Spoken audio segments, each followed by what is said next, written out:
नमस्कार साथियों, कैसे हैं आप लोग। आशा करते हैं आप लोग स्वस्थ होंगे, मस्त होंगे और आपकी पढ़ाई भी अच्छे से चल रही होगी। कैसे हैं ये तो आप कमेंट करके ही बता सकते हैं। साथियों, आज से हम एक नया सब्जेक्ट स्टार्ट करने जा रहे हैं, इकोनॉमिक्स। इकोनॉमिक्स से भी सवाल आते रहते हैं, चाहे छोटे एग्ज़ाम हो चाहे बड़े एग्ज़ाम हो। जो भी बंदा टीजीटी पीजीटी की तैयारी कर रहा है उनके लिए इकोनॉमिक्स काफ़ी स्पेशल सब्जेक्ट है, अगर उन्होंने लिया है तो। वहीं अगर कोई बंदा DSSB टीजीटी की एग्ज़ाम देने जा रहा है तो उस पर चारों सब्जेक्ट पूछे जाते हैं और चारों से सवाल आते हैं, तो इसलिए उनके लिए इकोनॉमिक्स सब्जेक्ट और भी ज़्यादा इम्पॉर्टेंट हो जाता है। तो हम एकदम जीरो लेवल से स्टार्ट करेंगे और इकोनॉमिक्स को एकदम अच्छे से समझने की कोशिश करेंगे। जो भी बंदे चैनल पे नए हैं वो चैनल को सब्सक्राइब कर लें और शेयर भी कर दें, और बाकी आप लोग हमारे साथ बने रहिए। तो चलिए हम लोग स्टार्ट करते हैं। उनकी परिभाषा, उनके परिचय से स्टार्ट करेंगे एकदम जीरो लेवल से।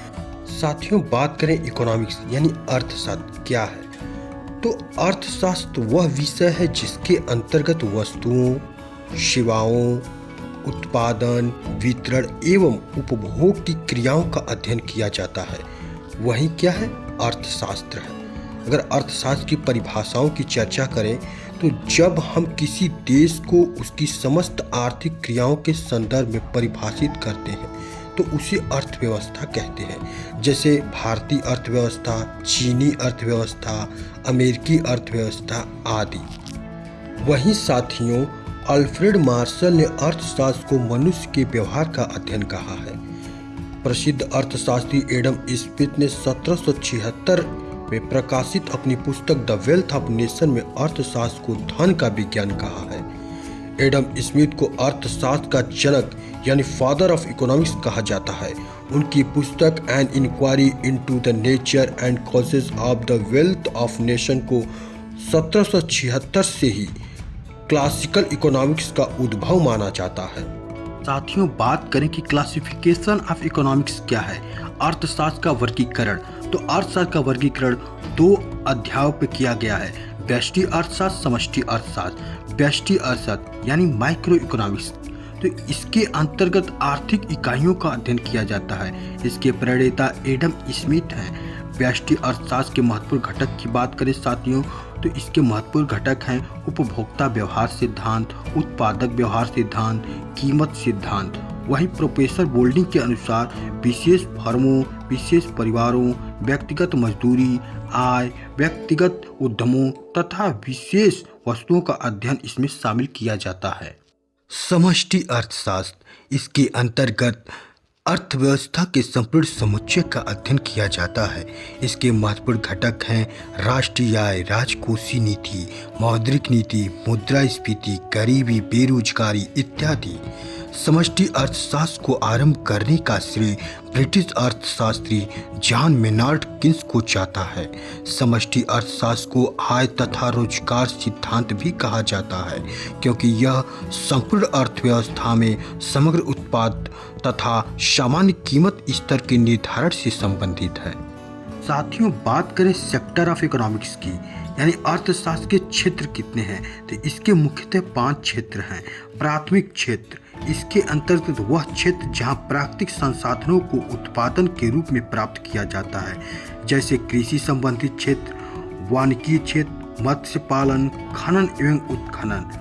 वहीं द्वितीय क्षेत्र की बात करें तो वह क्षेत्र जो प्राथमिक क्षेत्रों के उत्पादकों को अपनी गतिविधियों में कच्चे माल की तरह उपयोग किया जाता है, जैसे औद्योगिक क्षेत्र, निर्माण, विनिर्माण, विद्युत आदि।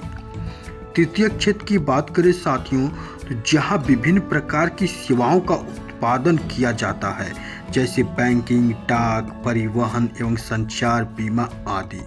चतुर्थ क्षेत्र की बात करें साथियों, यह तृतीय क्षेत्र का एक उन्नत रूप है क्योंकि इसमें ज्ञान क्षेत्र से संबंधित सेवाएं शामिल हैं, सूचना का संग्रहण, अध्ययन एवं विश्लेषण।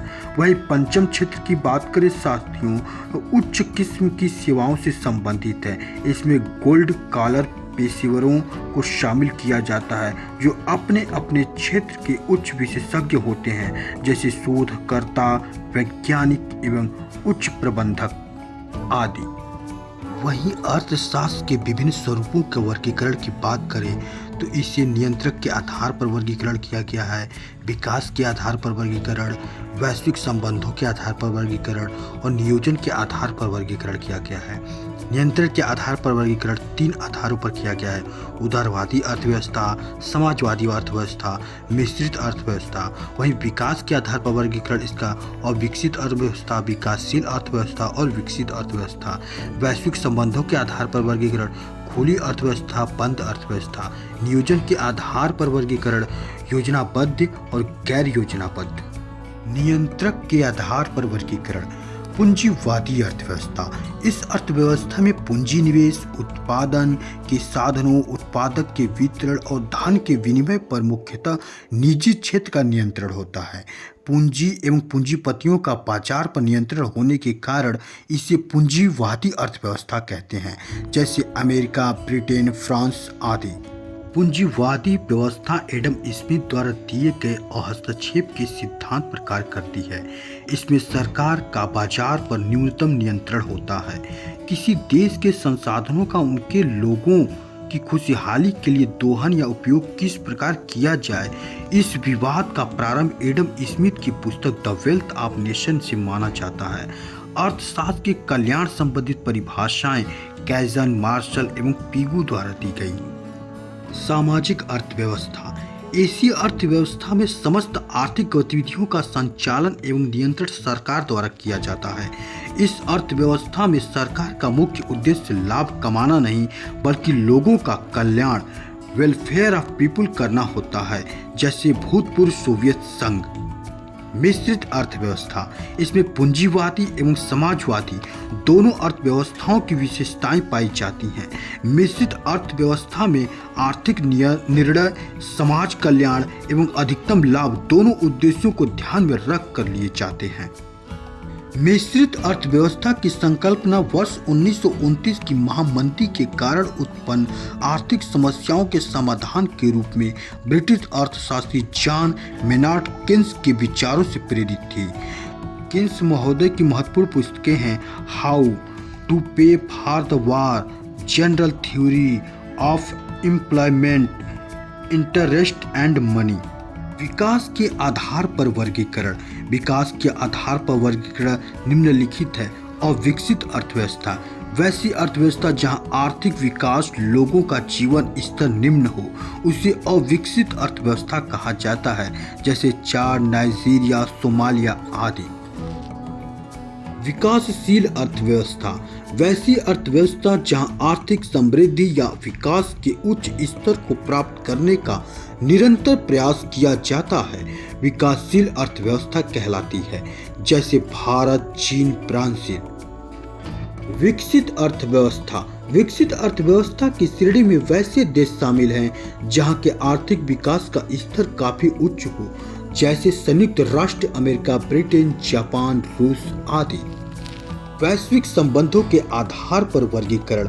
वैश्विक संबंधों के आधार पर वर्गीकरण निम्न प्रकार से किया गया है: बंद अर्थव्यवस्था, वह अर्थव्यवस्था जो बाह्य अर्थव्यवस्था से किसी भी प्रकार का आर्थिक संबंध नहीं रखती है, अर्थात आयात निर्यात की गतिविधियां शून्य होती है तथा निजी क्षेत्र की भूमिका नगण्य होती है। ऐसी अर्थव्यवस्था को साथियों बंद अर्थव्यवस्था कहलाती है या फिर बंद अर्थव्यवस्था कहते हैं, जैसे उत्तर कोरिया की व्यवस्था।